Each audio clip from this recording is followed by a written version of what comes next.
sa inyong lahat at welcome sa aking channel, Emelita Papa. Ako po ay mahilig magluto at mahilig mag-bake, pero ito po ay libangan ko lang at ako po ay hindi nag-aral ng pagbe-bake. Natuto lang po ako sa mga videos na aking pinapanood at sa mga magagaling na chef na nag-share ng mga tamang ingredients.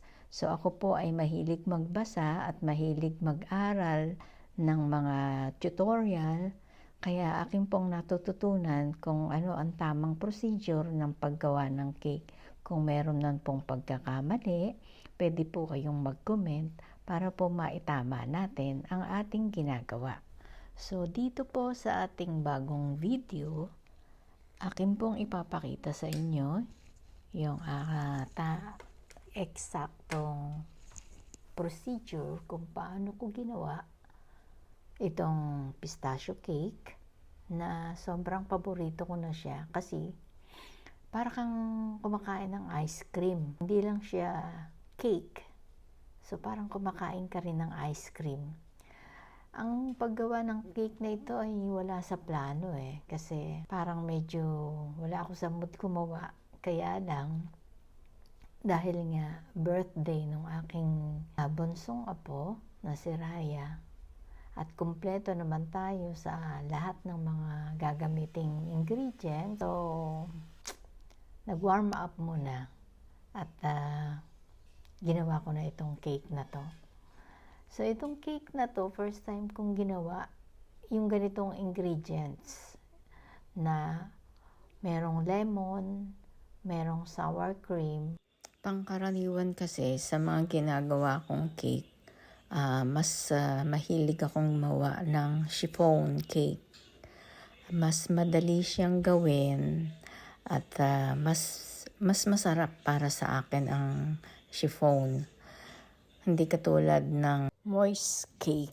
Yung moist cake kasi parang mas yung tinapay, medyo wet yung tinapay, tapos masyado siyang parang mamon na yung tinapay niya di ba? So itong chiffon cake, malambot to parang Japanese cake siya, kaya parang bulak pagka kinain mo, parang natutunaw siya sa bibig. Kaya sobrang natuwa ako dito sa cake na to kasi moist cake ang dating niya, pero hindi siya ganoon ka moist.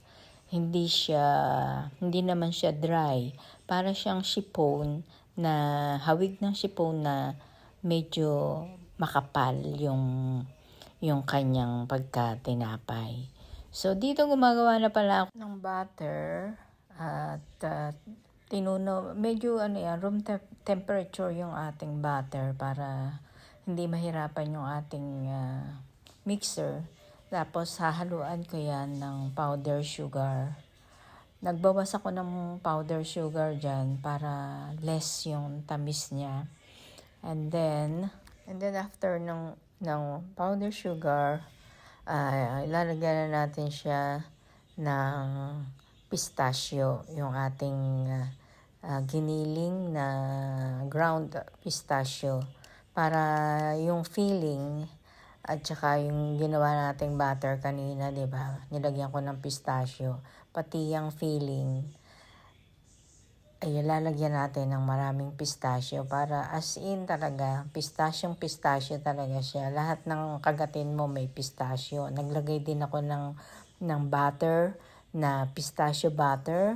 Yan, naglagay din ako dyan para yung kulay niya at saka yung lasa ay masasabi natin na talagang pistachio cake tong ating ginawa. So, naglagay ako ng konting food coloring dyan para ma-enhance natin yung kulay. So, nung lumamig na yung ating cake, nilagay ko muna siya sa ref.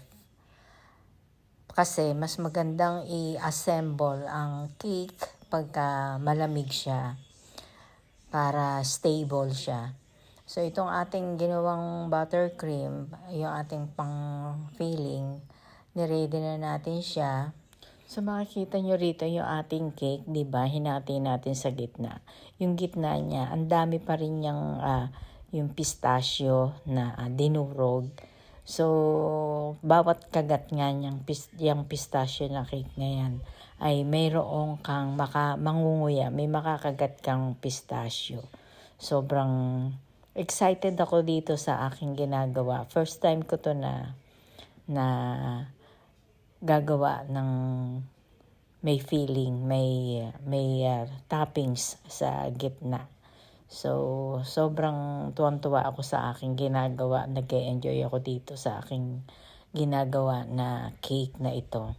So, ang problema ko lang dito, nahirapan ako kasi nasa pinggan lang siya. Wala akong turntable.